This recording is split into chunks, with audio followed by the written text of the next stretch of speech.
Slovak Zion Synod is not defined by our size, our structure, or by what others may or may not think of us. The Slovak Zion Synod is defined by what Christ has done for us on the cross. In gratitude for such abundant blessings, we respond by walking with Christ in ministry and mission and being a blessing to others. It is really not just a story of an organization or of a religious organization. It's a story of individual people who left the poverty, or sometimes persecution,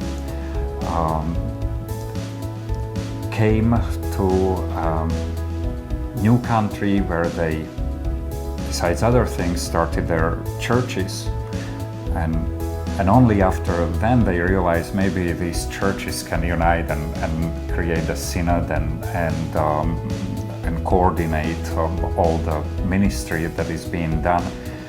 And the church as a whole has always been very welcoming, I think, to our kids, to us.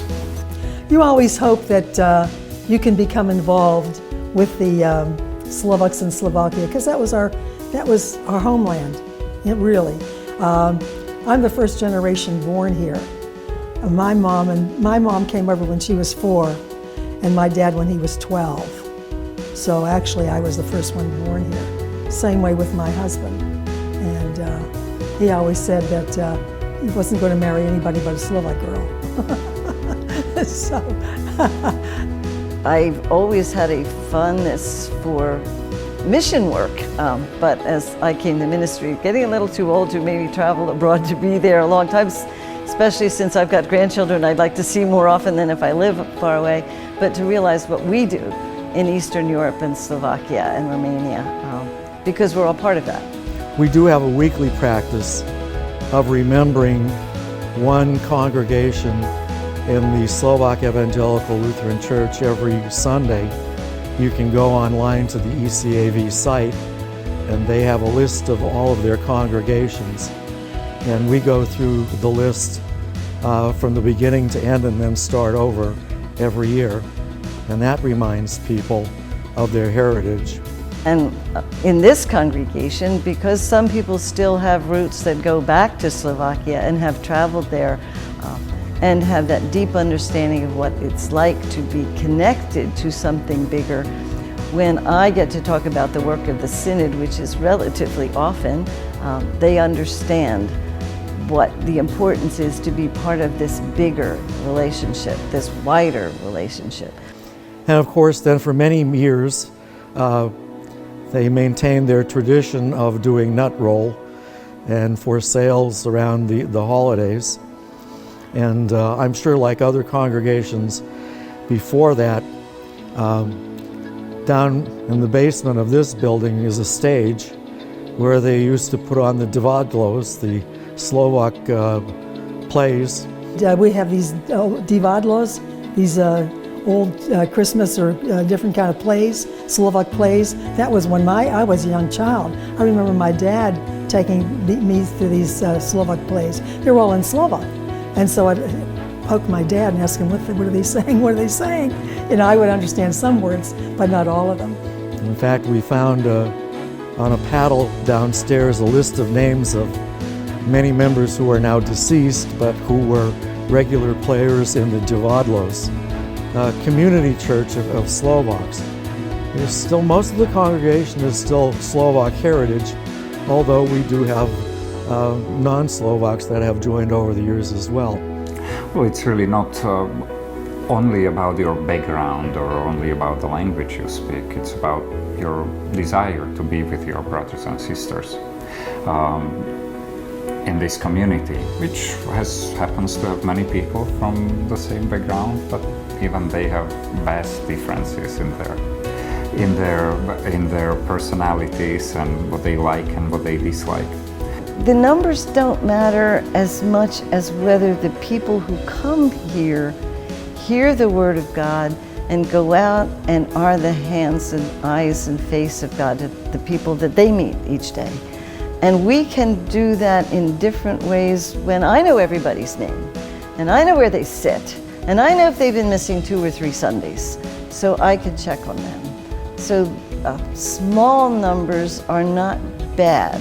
To continue to give off that personal touch, which is so important, that I don't think the individual congregations feel alone.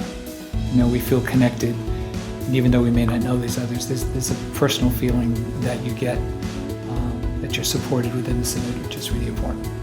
And suddenly we're not just a little congregation, we're connected. One of the key relationships of our Synod is that of the bishop and the members of the congregations of the Synod.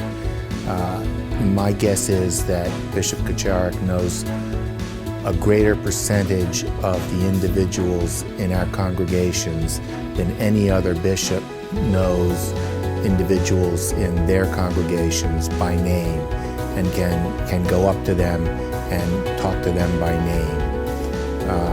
She knows many members of this congregation, and I'm sure of every congregation in the Synod.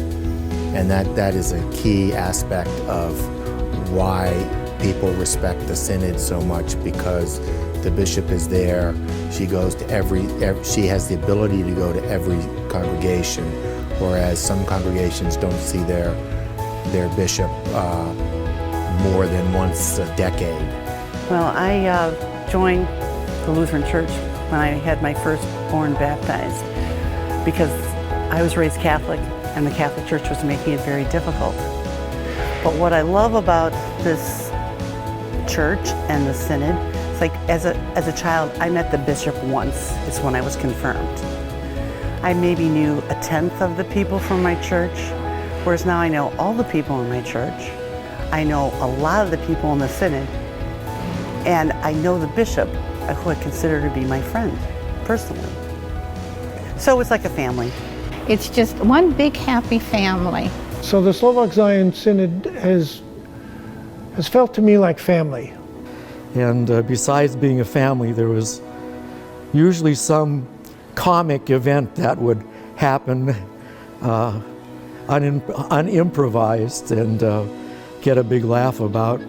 I remember stories about people missing their ordination, told by Pastor Kovacic from Lansford, and other little things that had happened during the services. But along with being devout people, we also have a sense of humor, and I think that was important. The Slovak Zion Synod knows what it is to be a stranger and knows how to welcome the stranger into their midst and make them feel as if they are part of a family. And having new people coming to us and wanting to find a new home. We've had a lot of churches close up recently, and we've welcomed them, opened our doors to them, and some have come in and really liked what they see. And it's just a great feeling having these people coming in and they're smiling because we're smiling back at them, and we're putting our hand out and saying, come and join us, be with us, be a part of our family. We know everybody in our church, and if they have a problem, we have a problem. We meet like a family, and we love and hate like a family. We get over our disagreements like a family, and we understand that we're part of something bigger than the family. The congregation really is very welcoming. It is a big family, and we rejoice with one another when there is a joy to be shared, and we weep with one another when it's time to share our burden and grief. Knowing who's related to who, being surprised years in that there's other connections that exist that I didn't know about, and how significant and important these relationships are for their sense of history, for where people have come from, how they connect to each other now, both as family and as friends, and then also in thinking toward the future, that these relationships are they are a strong foundation for us all to stand on. We've been so warmly welcomed and received. Maybe not quite as honorary Slovaks yet, but I'm hoping to get there one day. And how they support the ministry that we're doing together and my family, and just, it's a wonderful thing. So when we think about the Synod, I think we think about being connected.